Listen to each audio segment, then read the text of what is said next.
13장부터 16장까지는 마지막 사사, 그러니까 사사기 시대의 마지막 사사 삼손에 관한 이야기죠.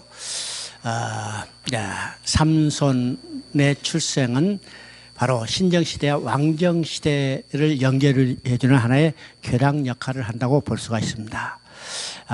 그래서 16장까지 4장, 13장부터 16장까지 4장은 삼손에 관한 기사로, 삼손은 사사기와 사무엘서, 즉 신정시대와 왕정시대를 이어주는 교량 역할을 하는 인물로 등장합니다. 1절에서 우리가 볼 때 여호와 목전에 있다는 것은 신전신앙입니다. 여호와 목전에 있다, 그죠? 여호와 앞에. 모든 악은 하나님 앞에 있다는 사실을 망각한 데서 오는 것입니다. 그죠? 우리가 모든 악은 하나님 앞에 있다는 사실을 망각해. 이제 하나님 앞에 있다는 것을 우리가 코람데오, 그렇죠? 신전신앙이라고 합니다. 여러분, 왜 거짓말을 할 수 있을까요? 왜 싸울 수 있을까요? 왜 남을 비난할 수 있을까요? 하나님이 앞에 있다는 생각이 사라졌기 때문이에요. 만약 그 순간에 하나님 앞에 있다는 생각이 딱 떠오른다면 거짓말 하다가도 거자가 나왔다가 진짜는 안 나오죠. 그러니까 이게 하나님 앞에 있다는 신앙, 하나님 앞에 있다는 신앙, 이게 중요한 겁니다. 중요하죠. 또 우리 자신이 누구를 모시고 살아요? 하나님을 모시고 사는 겁니다. 그죠? 하나님이 내 안에 계신다는 사실이요. 이런 것을 생각하면 우리가 죄를 짓고 악을 행한다는 것은 참 무서운 일이죠. 무서운 일인데 왜 죄를 짓고 악을 행할 수 있을까? 하나님 앞에 있다는 생각을 망각했기 때문이요. 또 하나님이 내 안에 계신다는 사실, 하나님이 함께 계신다는 사실을 잊어버렸기 때문입니다. 잊어버렸기 때문이죠. 여호와의 사자가 마노아의 아내에게 나타나서 아들을 낳을 것과 그가 나시린이 되어 블레셋에서 이스라엘을 구원할 것을 예고하고, 마노아는 여호와의 사자를 만나 이를 행할 것을 약속합니다. 그래서 약속대로 삼손이 태어났어요. 그리고 삼손과 함께 하나님의 영이 움직이기 시작하죠. 삼손이라는 이름은 태양이라는 뜻입니다. 이 말은요, 사사시대의 어둠을 물러가게 할 태양이라는 의미가 여기 있어요. 그러면 이 태양은 누구에 대한 것이요? 바로 어둠을 물러가게 할 태양이신 예수 그리스도에 대한 그림자로 보여주는 거죠. 보여주는 겁니다. 그런데 삼손과 다른 사사들은 다른 면이 있죠. 삼손이 사사로 부름을 받은 것은 하나님의 주권적인 역사예요. 이스라엘 백성이 부르짖었기 때문에 삼손이 사사로 세워진 게 아니고, 다른 사사는 이스라엘 백성이 압제 가운데 부르짖을 때 하나님께서 사사를 세워지는데, 삼손은 그렇게 세워진 사사가 아닙니다. 아니죠? 그래서 다른 사사하고 부르심이 조금 다르다는 사실을 보여요. 삼손은 이스라엘이 부르짖음을 주전 사사가 아니라 하나님께서 주권적으로 세우신 사사라는 것이고, 두 번째는 삼손은 잉태하지 못하는 여인에게 약속의 근거에서 곧 말씀의 성취로 태어나고, 세 번째는 삼손은 태어서부터 나옴으로부터 하나님께 바쳐진 나실이라는 사실입니다. 사사를 세울 때 사사를 한 구원자라고 말하죠. 이것이 여기 우리 사사기 3장 9절에도 한 구원자라고 이야기합니다. 또 사사기 3장 15절에도 이제 사사라고 하지 않고 구원자라고 그래요. 구원자예요. 사사들은 이는 그가 자기 백성을 그들의 죄에서 구원할 자, 곧 참 사사 되신 예수 그리스도를 대한 예표입니다. 다름 아니요, 지금 이스라엘이 어두운 시대에 14명의 사사를 세웠죠. 그러니까 사사기에 나온 사사 12명, 그 다음에 사무엘상에서 나온 2명의 사사, 엘리야, 사무엘 사사까지 합쳐서 14명의 사사를 세웠지만은 이스라엘 백성을 죄와 악에서 완전히 구원한 사사는 아무도 없어요. 구원한 사람 있어요? 없어요. 자, 결과적으로 우리가 이 이스라엘의 역사를 보면 다 어둠의 시대였죠. 그들은 하나님을 떠나서 우상을 숭배하고 악을 행하는 그 역사예요. 이 반대예요. 그러니까 사사를 14명이 썼지만은 한 사람도 이스라엘 백성을 우상 숭배와 죄악에서 건져낸 사사는 없었다는 겁니다. 그러면 자기 백성을 죄악에서 구원해낼 궁극적인 사사는 누굴까? 한 구원자 대신 예수 그리스도를 예표하는 겁니다. 그죠? 3절을 보면 사사는 잉태하지 못하던 여인들을 통해서 마치 사라가 이삭을 낳듯이 태어났습니다. 그죠? 잉태하지 못한 여자에서 태어났어요. 그것은 사라가 이삭을 잉태해서 태어나게 하던, 또 이것은 누구예요? 처녀였던 마리아가 성령에서 예수님을 태어나긴가 이제 비슷하죠. 근데 삼손은요, 잉태하지 못한 여자에서 성령으로 태어난 것은 아닙니다. 자, 이삭과 예수님은 잉태하지 못한 여자, 그죠? 사라의 태가 끊어진 것을 알고도 그랬어요. 또 마리아는 처녀죠. 그러니까 이건 인간의 생식적인 수단으로는 태어날 수 없는 가운데 성령의 방법으로 태어났지만은 또 삼손은 비슷하겠죠. 잉태하지 못했던 마노의 아내로부터 태어난 것을 보게 됩니다. 그 다음 이제 14장이 삼손이 태어났죠. 그것이 나시린으로 바쳐졌어요. 삼손이 장성하자 누구를 좋아하냐? 브레셋 여자를 좋아하게 됩니다. 이것도 하나님의 섭리 속에 있었다는 사실을 우리가 보게 되죠. 결과적으로 삼손이 이 블레셋 여자를 좋아하게 하므로 이 계기를 통해서 삼손이 블레셋을 치게 되는 이런 것을 보게 되죠. 그걸 보니까 삼손이 결혼하고 잔치를 베풀 때 아내가 수수께끼를 누설하자 삼손이 볼로 하여 그곳 사람 30명을 쳐 죽이고 아내하고 헤어집니다. 여기서 이제 우리가 주목할 사실이 있는데, 블레셋 여인은 삼손과 아내가 된 후에도 블레셋을 자기 민족, 자기 백성이라고 부르고 있다는 사실입니다. 이를 한번 볼까요? 14장 16절 한번 봅니다. 14장 16절. 삼손이 아내가 그의 앞에서 울며 이르기를 당신이 나를 미워할 뿐이요 사랑하지 아니하는도다. 우리 민족에게 수수께끼를 말하고 그 뜻을 내게 알려주지 아니하도다 하는지라. 삼손이 그에게 이르되 보라, 내가 그것을 나의 부모에게도 알려주지 아니하였거늘 어찌 그대에게 알게 하리요. 그렇죠? 17절에 보니까 똑같았어요.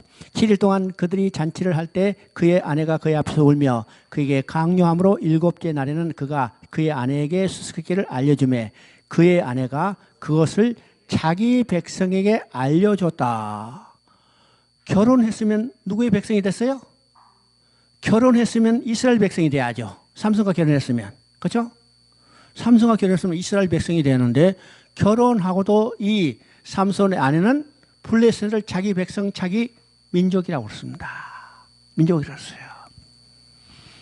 여러분 눕기를 통해서 보면 눕기하고는 완전히 상반된 이야기죠.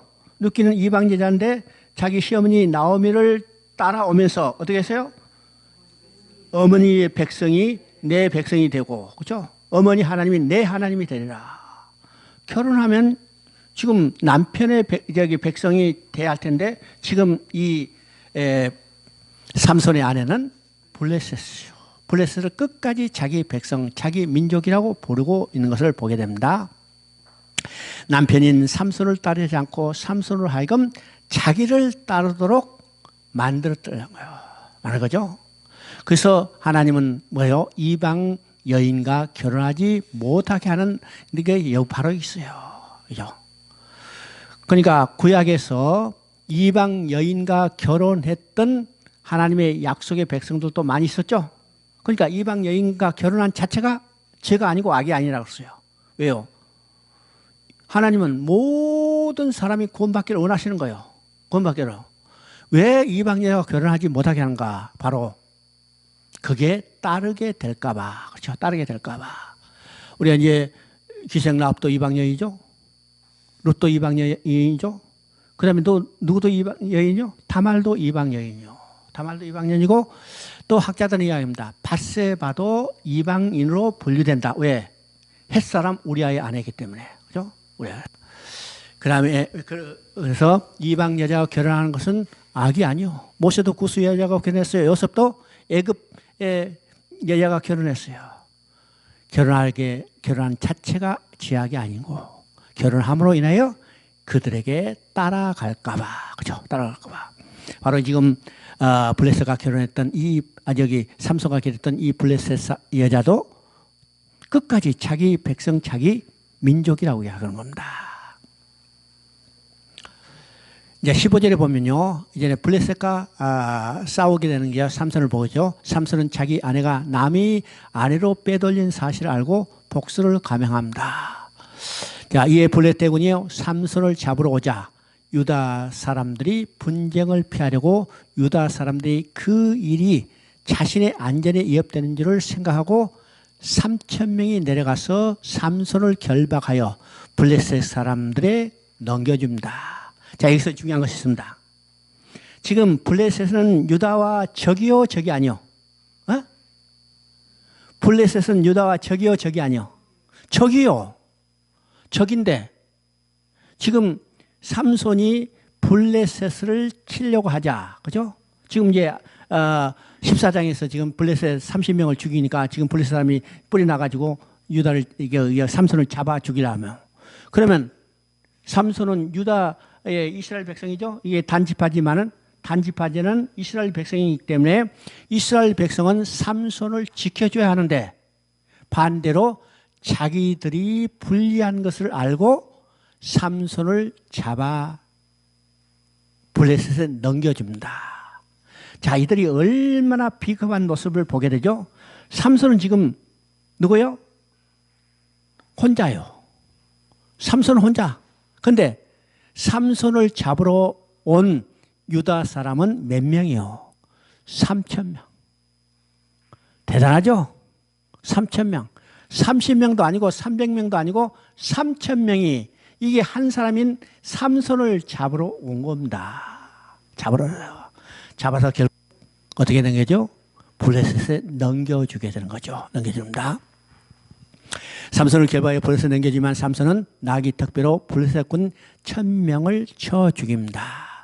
삼손이 목말라 부르짖자 하나님이 레이의 우묵한 곳에서 물이 솟아나게 하고 삼손은 그것을 마시고 정신이 회복되어 소생하게 됩니다. 이것을 우리가 이제 일반적으로 에낫고레라 하는데 이는 생명의 샘이신 예수 그리스도를 예표하는 곳입니다. 블레셋 사람의 때에 삼손이 이스라엘 사수로 20년 동안 지냈더라. 삼손은 이스라엘을 구하는 자로 등장합니다. 이것을 기록하면 그죠? 첫째, 삼손을 통해서 참 사사이신 예수 그리스도를 증거하게 했습니다. 두 번째는 삼손의 연약성을 들어서 인간 자력 구원의 불가능성을 보여주기 위한 겁니다. 그러니까 삼손은 양면의 계시를 보여주는 거죠. 한 면은 예수 그리스도를 예표할 뿐만 아니라 한 면은 그가 여자에게도 계속 꼬심을 받죠. 한 여자는 아니고 여러 번 꼬심을 받고 여러 이 모습을 통해서 인간의 죄성과 인간의 연약함을 보여줍니다. 그 삼손이 누굴까요? 오늘 우리들이요. 우리도 참 연약한 자들이요. 세상의 많은 유혹에 이겨내지 못하고 거기에 넘어가는 모습을 보여주는 겁니다. 보여줘.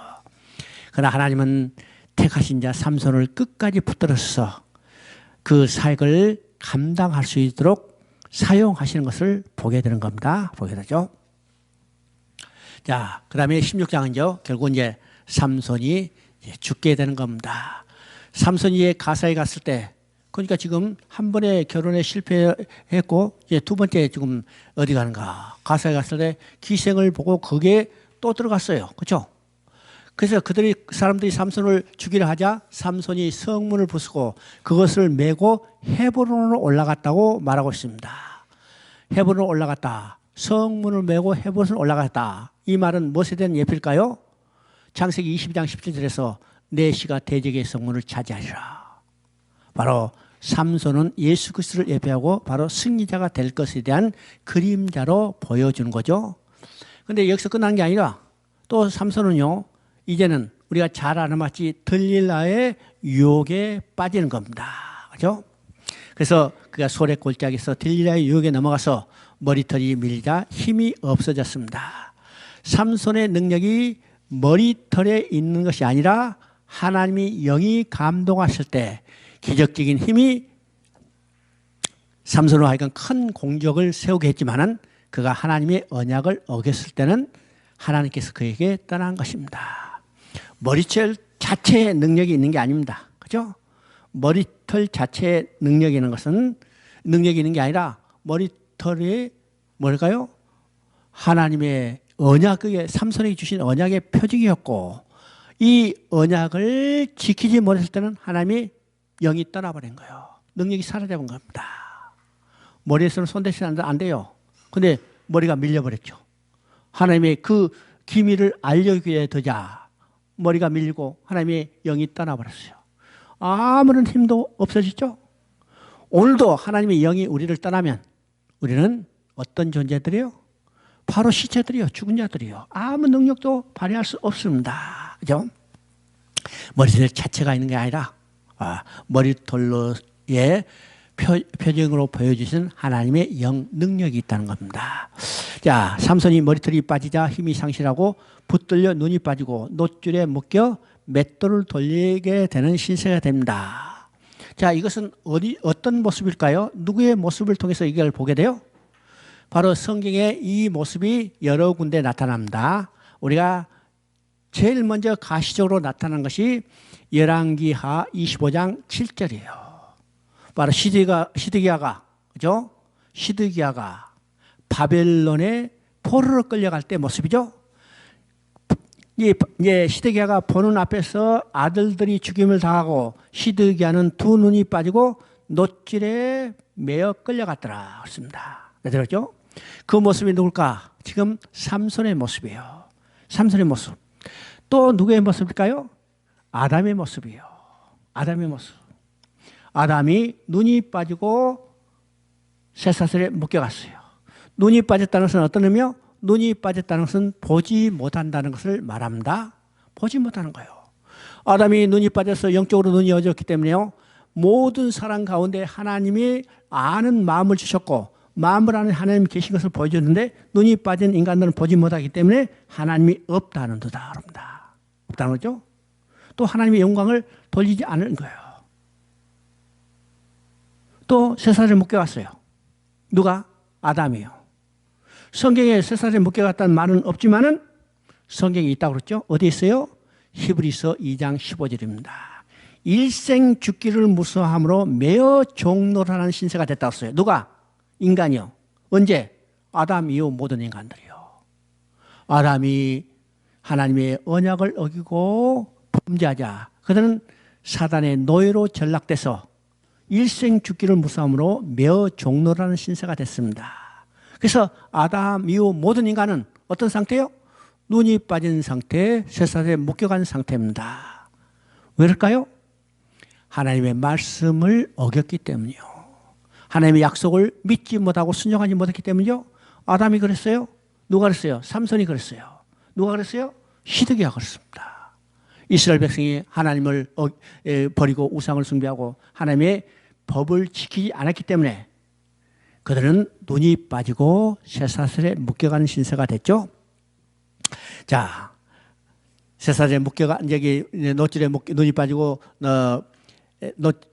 눈이 빠지고 놋줄에 묶여간 삼손이 하나님께 부르짖자 다시 힘을 얻었습니다. 그래서 다곤의 신당을 무너뜨리고 그곳에 있는 사람들을 죽이고 삼손도 거기서 장렬한 최후를 맞게 되죠. 바로 삼손은 그의 죽음을 통해서 그가 더럽혔던 하나님의 이름과 영광을 회복하는 속건제로 드려진 것입니다. 속건제죠. 그러면 누가요? 예수님이 십자가에 죽으심으로 아담으로 말미암아 더럽혀진 하나님의 이름과 영광을 회복하게 된 거죠. 회복하죠. 삼손이 죽음을 통해서 그로 말미암아 더럽혔던 하나님의 이름과 영광을 회복하듯이 예수님도 십자가의 죽음을 통해서 아담으로 말미암아 모독받은 하나님의 이름과 영광을 회복하는 속건 제물로 드려진 겁니다. 속건 제물의 의미는 이야기했죠.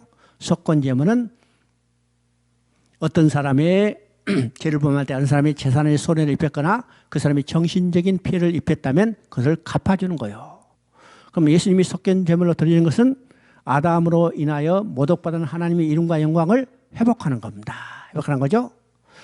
그래서 성경을 볼 때 하나님의 구원 계획을 이루시는 하나님의 마음이 무엇인가를 우리에게 정확히 알아야 한다고 했습니다. 이것이 이사야 48장 11절에 나왔어요. 이사야 48장 11절은 성경 전체를 통해서 하나님의 구원 계획을 이루시는 하나님의 마음을 이해하는 데 중요한 성경 구절이라고 했죠. 내가 나를 위하여 내 이름을 누구에게 모독받겠으면 내 영광을 누구에게 찬탈당하리요. 바로 예수님의 십자가의 죽음을 통해서 하나님은 자신의 이름과 영광을 회복하게 하는 겁니다. 그렇죠? 23절에 보니까 블레셋 방백들은 우리 신의 승리로 여기고 자기 신을 찬송하고 있습니다. 그렇죠? 자, 삼손을 끌어다가 지금 눈이 빠지고 쇠살을 묻게 하며 야, 우리 블레셋 신이 이기겠다. 다곤의 신이 이기겠다. 이렇게 승리를 하고요. 자, 바로 영적 전쟁은 하나님의 이름과 영광이 달려있다는 사실을 우리가 보게 되죠. 그래서 하나님의 이름과 영광이 달려있기 때문에 하나님이 자신의 이름과 영광을 위해서 잃어버린 백성을 찾게 되는 거예요. 그래서 이 구원 계획은 반드시 성취된다는 확신을 우리가 갖게 되는 겁니다. 그 다음에 17장을 봅니다. 17장부터 이제 21장까지 이 장을 우리가 이제 사사기에서 부록이라고 그래요. 그래서 이제 이 부록을 두 개의 부록으로 이야기하는데 사사기의 부록 17장, 그 다음에 또 하나의 부록은 19장입니다. 그러면 어떤 학자는요, 사사기의 부록을 세 가지로 이야기해요. 세 가지. 그러면 세 번째 부록은 어떤 것인가? 룻기를 사사기의 부록이라고 그럽니다. 부록. 그러면 17장에 한 번 부록, 19장에 한 번 부록, 룻기에서 세 번째 사사기의 부록이에요. 왜요? 사사기는 그 시대적 배경이 사사들이 치리하던 때 그렇습니다. 그죠? 근데 시대적 배경이 사사 시대예요. 어느 시대인지 정확히 안 나오지만은 대강 학자들은 기드온 시대하고 그 중간 어느 시대다 이렇게 이야기해요. 그러니까 룻기의 시대적 배경이 이겁니다. 그러면 이제 두 번의 사사기에 나오는 두 번의 부록의 모습이 어떤 것일까? 바로 타락한 레인이 등장하는 모습입니다. 타락한 레인이 등장하는 모습. 그러면 사사기에서 레인의 사명이 무엇일까? 레인의 사명이 무엇일까? 우리는 이미 여호수아를 통해서 또 그 앞에 민수기를 통해서 봤죠. 민수기 35장에는요, 이 레인에게 48개 성읍을 줬다고 했어요. 그것이 바로 어디서 반복되냐? 여호수아서 21장에도 레인에게 땅을 기업으로 주지 않고 48개 성읍을 줬다고 했죠. 이 48개 성읍을 준 목적은 그것이 흩어져 살면서 그 땅에 살고 있는 백성들에게 하나님의 율법과 규례를 가르침으로써 그 백성들이 레인으로부터 받은 율법과 규례의 정신에 따라서 삶을 산다면 하나님의 통치가 이루어지는 거죠. 이것이 사사시대 하나님이 친히 다시는 통치의 방식이었죠. 그런데 사사기에 혼란이 반복되는 원인이 뭘까? 우리는 직접적인 원인을 봤지만 간접적인 원인은 하나님의 통치를 이루도록 배치된 인들이 타락했기 때문입니다. 알겠죠? 그래서 이제 첫 번째 타락은 17장에 나옵니다. 17장에. 그래서 17장부터는 우리가 이스라엘 전체적인 타락과 부패상을 보게 되죠. 그죠? 그러면 17장에는 첫 번째 레인이 등장하는데, 그러면 그 레인이 어떻게 등장했습니까? 우리 이제 10장 1절부터 쭉 나오면 미가의 이야기가 나오죠. 미가는 본래 불량한 사람인데 어떻게 해요? 그가 개인 우상을 섬기는 사당을 만들어 놨어요. 그래서 형식적으로 그 우상의 사당의 제사장을 누구를 찾고 있는가? 레인을 찾고 있습니다. 레인을 찾고 있어요. 그때 레인이 등장했는데 이 레인이 어떤 모습으로 등장했어요? 노숙자로 등장했습니다. 노숙자로 등장했죠. 그래서 미가의 집에 들어갔습니다. 미가 집에서 오늘 하룻밤 잘 수 있을까 해가지고 들어가서 이야기를 하다가 미가가 물어봤죠. 당신 어느 집파요? 그랬더니 내 집파래. 할렐루야. 그죠? 그랬더니 내 사람이 할렐루야! 그럴까요? 그날부터는 노숙 안 해도 되잖아요. 그죠? 노숙 안 해도 돼. 그래서 미가가 이 레인에게 말합니다. 오늘부터 당신이 우리 집 제사장이 돼서 제사장이 되면 내가 해마다 은열과 오복함과 먹을 것을 주고 우리 집에서 같이 살자. 그랬더니 이 레인이 뭐라고 했어요? 만족하게 여겼다고 그랬습니다. 만족하게 여겼다. 이것이 첫 번째 타락한 레인의 모습입니다. 레인의 모습이죠. 그러면 이 레인의 모습을 통해서 당시의 타락한 상이 이스라엘 타락상이 어떤 것인가. 자, 레인은요 기업을 주지 않기 때문에 어떻게 먹고 살았을까요? 이제 각 지역에 배치된 기업을 분배받은 그 지파들이 하나님께 11조를 내면 그 11조를 하나님은 레인의 응식으로 주는 거예요. 그러면 레인은 또 거기서 11조를 내면 그것은 대제사장 몫으로 또 11조를 내서 레위 지파, 곧 대제사장과 제사장들 레위 지파가 먹고 살게 돼 있어요. 그런데 백성들이 11조를 안 냈어요. 그죠? 그것이 이제 우리 성경에 보면 11조를 안 내니까 레인이 어떻게 해요?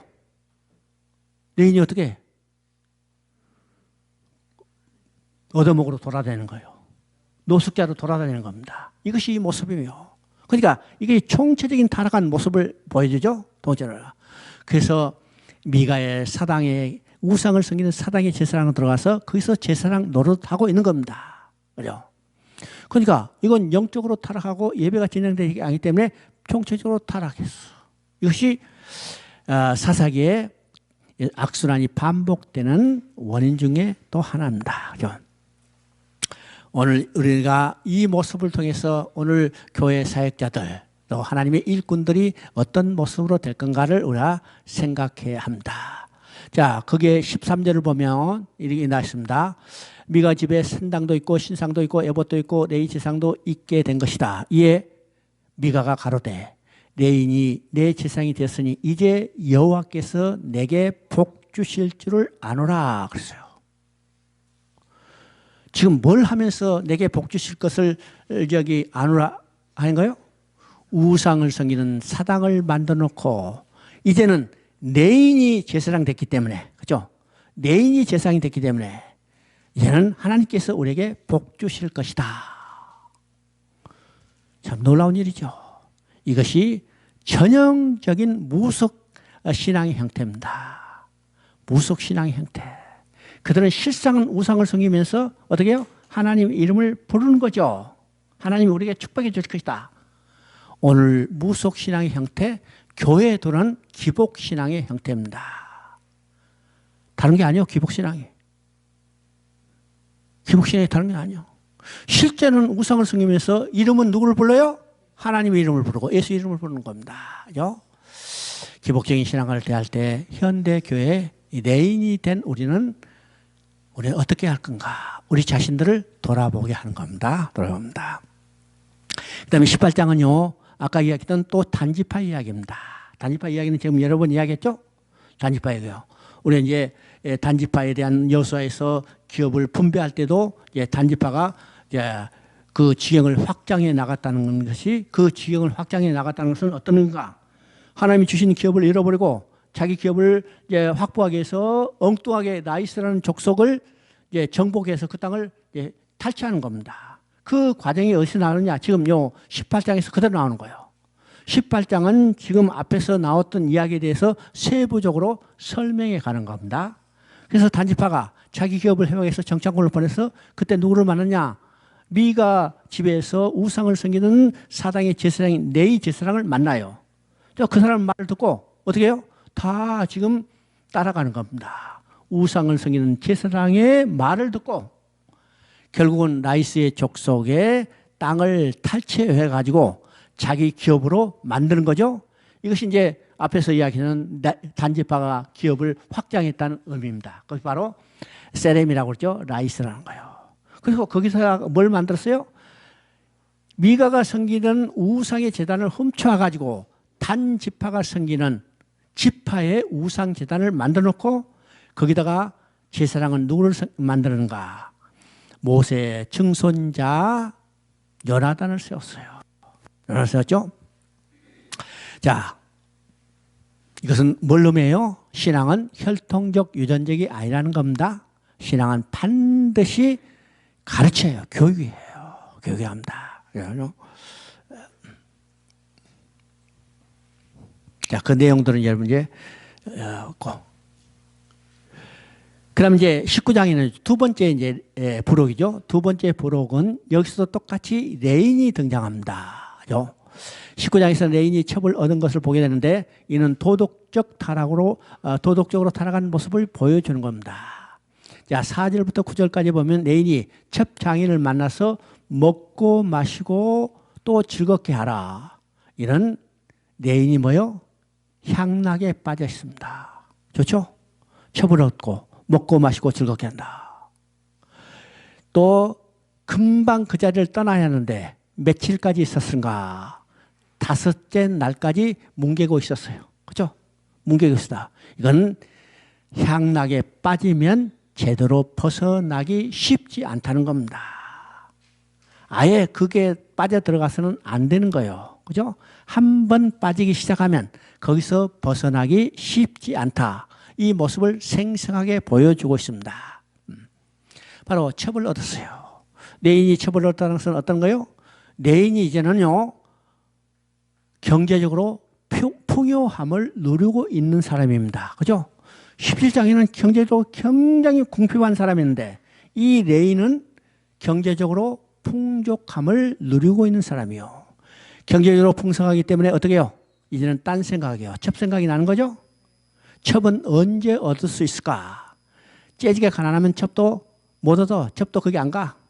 이건 풍성하는 거예요. 경제적으로 풍성하기 때문에 내 첩을 얻었고 이 첩을 얻은 것이 개인적인 문제로 끝나지 않고 어떻게 했어요? 이 첩을 얻음으로 인해서 이스라엘 12지파 가운데 동족 상잔의 전쟁이 일어난 것을 보게 되죠. 자, 이 내용들을 살펴보면 참 이 레인이나 이스라엘 백성들 또 그 지역에 살고 있는 그 족속들이 얼마나 강팍하고 안악하게 되는가를 보게 되죠. 이 첩이 이제 거기 어떤 집에 들어왔는데 그 집에 사는 분이 내놓으라는 거예요. 자기들이 상관하겠다는 거예요.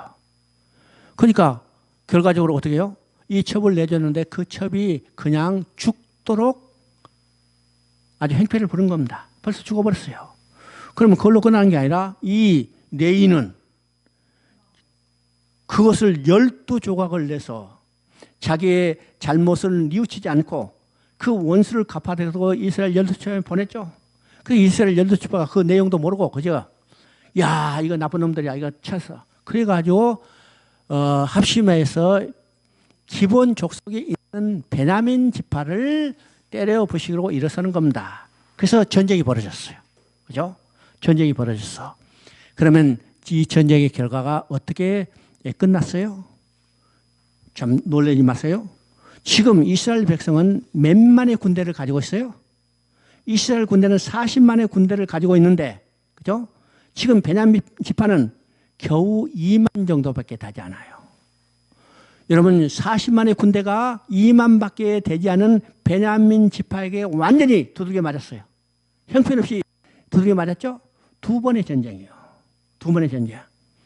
그러면 왜 40만이나 되는 이스라엘 지파들이 2만밖에 되지 않은 베냐민 지파를 일시에 몰락시키지 못하고 오히려 패배당했을까?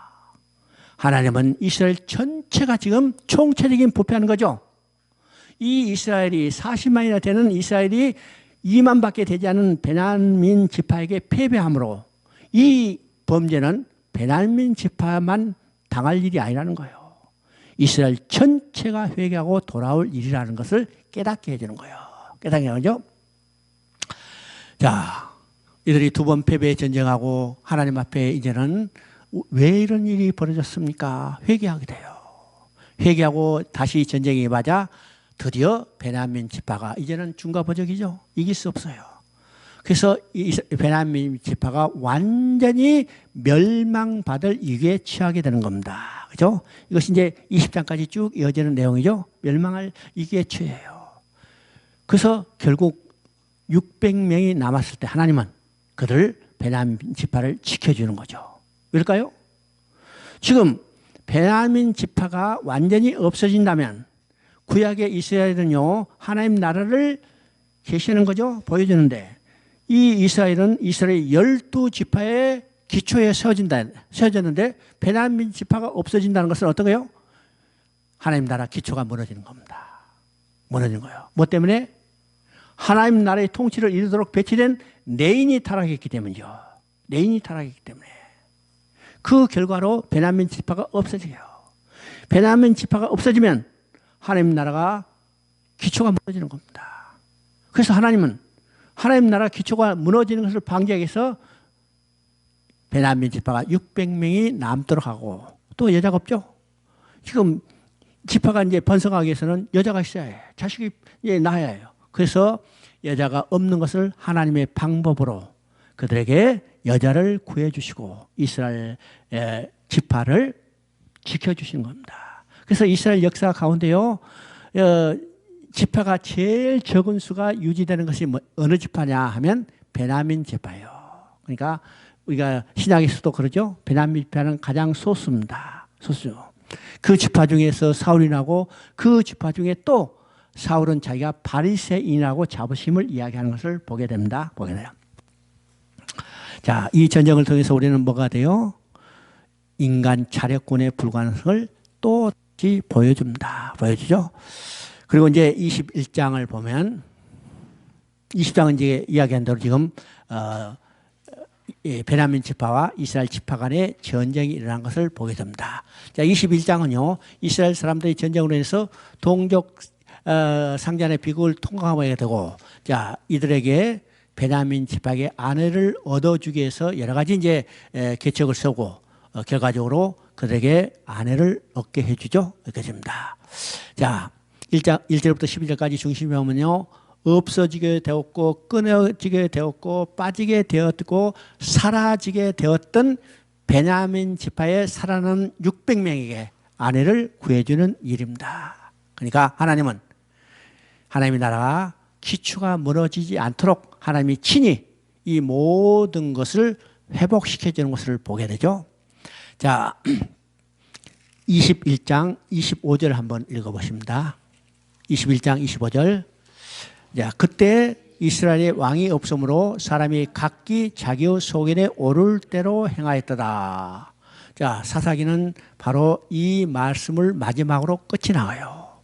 그러면 여기서 그때 사사들이 치리하던 때죠. 그때 이스라엘 왕이 없었다. 이 말은 어떤 말일까요? 눈에 보이는 왕이 없었단 말이에요. 그러면 사사시대는 어느 시대라고 했어요? 눈에 보이는 특별한 지도자 왕을 세우지 않고 하나님이 친히 다스리는 친정시대라고 했어요. 그런데 이 백성들은 눈에 보이는 왕이 없으므로 어떻게 해요? 자기의 소견에 오를 대로 행했어요. 그러면 오늘 이 시대는 어느 시대인가? 오늘 학자들은 말합니다. 이 시대를 신사사 시대라고 그래요. 그죠? 구약 시대 이 시대를 이제 구사사 시대라면 오늘 이 시대를 신사사 시대예요. 오늘 이 시대는 어떤 시대요? 오늘 이 시대는 어떠네요? 눈에 보이는 하나님이 왕이 돼서 다스리는 시대인데 사람들은 눈에 보이는 왕이 없으므로 백성이 자기 소견에 오를 대로 행하던 시대입니다. 오늘 이 시대는요, 진리가 사라진 시대예요. 진리가 사라진 시대. 사람들이 자기의 소견대로 오를 대로 행하던 시대가 바로 이 사사시대입니다. 이 시대를 우리가 영어로 표현하면 포스트 모더니즘이라고 그래요. 초현대주의. 초현대주의. 초현대주의의 특징은 진리가 사라져버려요. 모든 것들이 상대가 되어버렸죠. 모든 것들이 상대가 됐어요. 그래서 모든 것들이 상대가 됐기 때문에 틀리다는 말은 쓸 수가 없어요. 다르다는 말만 쓸 수 있어요. 저런 사람이 어떤 이야기를 이야기한다. 아니 당신 의견 틀려. 이야기할 수 없어요. 당신 의견은 나하고 의견이 다르네? 이 말밖에 못하는 겁니다. 뭐라는 거죠? 이건 절대 진리가 사라지죠. 여러분 절대 진리는 누구요? 절대 진리는 하나님이요 예수 그리스도요. 절대 진리. 이 진리가 사라지죠. 절대 진리가 사라지고 다 상대적으로 변했죠. 여러분 수학도 상대적으로 됐죠? 물리학도 상대적으로 변해버렸죠? 그래서 미술도 문학도 어떤 거예요? 건축도 다 상대적으로 변해버린 겁니다. 그러니까 이 시대가 어떤 시대인가? 왕이 없으므로 백성이 자기 소견대로 옳을 대로 행하다. 자, 백성이 자기 소견대로 옳을 대로 행한다면 어떻게 해요? 각기 자기 의견대로 살기 때문에 혼란이 반복되는 시대죠. 그래서 오늘 이 시대는 정신없는 시대. 그죠? 정신없는 시대. 왜요? 자기 소견에 옳을 대로 행하기 때문이요. 점점 이 한국이라는 나라도 그렇죠? 윤리적 도덕적 기준이 점점점 희박해져요. 윤리적 도덕적 기준이 점점 희박해. 여러분요, 군대에서 휴가 명령 없이 한 1초만, 1분만 밖에 나가도 이건 탈령이요. 근데 지금 이 기준이 다 없어져 버렸죠? 휴가 명령 없어도 전화만 하면 돼. 아니요, 카톡만 하면 돼. 이건 점점점 진리, 기준이 사라져 버립니다.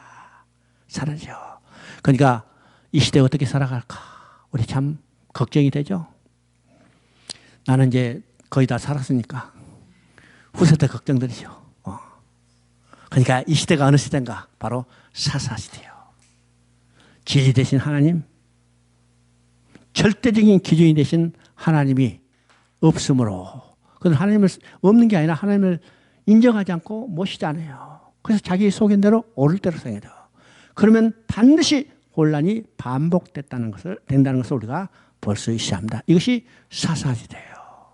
그래서 이 왕이 없으므로 백성이 자기 소견대로 옳을 대로 행하다는 이 말이 사사기에는 4번 반복되는 것을 우리가 보게 되고, 이 말을 마지막으로 사사기의 마지막 말로 하고 그 다음에 룻기가 연결됩니다. 그러면 룻기는 사사기 마지막 말과 연결돼서 룻기가 계시하고자 하는 말이 어떤 말일까? 바로 왕을 준비하는 과정입니다. 이것이 룻기입니다.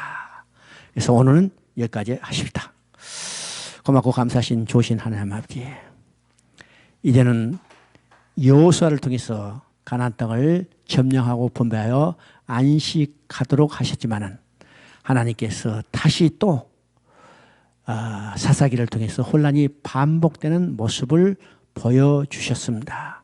이 사사기의 혼란이 오늘 우리가 살고 있는 우리의 심령이고 우리가 살고 있는 이 세상인 것을 바라볼 때 하나님 아버지, 우리에게 오직 하나님만이 우리의 통치자가 되시고 우리의 기준이 되시고 진리가 됨을 깨닫게 하셨고, 그 진리를 펴뜨려서 우리가 올바른 신앙의 삶을 살아갈 수 있도록 우리를 주관하시고 인도하여 주시옵소서. 우리가 날마다 말씀을 배우는 목적은 지식적으로 받아들이게 한 목적이 아니라 그 말씀대로 따라서 살기를 원하시는 하나님이 마음이 있음을 깨닫고, 우리가 비록 연약하고 온전하게 다 지킬 수 없다 할지라도 우리가 지키면서 하나님의 뜻대로 살아갈 수 있는 신실한 주의 백성들이 되도록 인도하여 주시옵소서. 이 모든 말씀 우리 주 예수 그리스도의 이름으로 기도드립나이다. 아멘.